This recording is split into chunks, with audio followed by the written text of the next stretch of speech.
theys, gays, hots, and thoughts.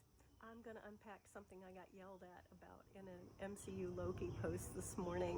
So let's start with Marvel Loki. First of all, in 2013, Marvel themselves identified Loki as bisexual. In 2017, they chose to use the term pansexual. So when you yell at me about calling him one or the other, you're yelling at the wrong person. You need to talk to Marvel about that. Not to mention the fact that the director who is doing the Loki show is calling him bisexual. So we're going to go with that term because that's what she's using right now. Secondly, I got yelled at for the term bisexual. I came out in the 1980s as bisexual. At the time, we didn't have the term pansexual. Bi means two, pan means many. Bisexual to us in the 80s meant many. It meant you were attracted to someone not your own gender. It didn't just mean the other gender. So when I use the term bisexual, I include all genders. But then the 90s happened and pansexual came along, and it meant many.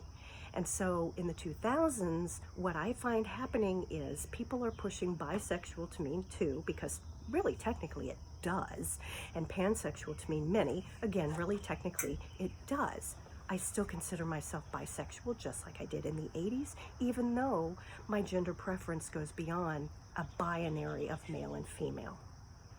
We are all part of the same community when we come out and call ourselves gay, no matter what that means. You can be homosexual, you can be a lesbian, you can be bisexual, you can be pansexual, you can be trans, you can be aro, you can be ace. We are all part of the same community, folks.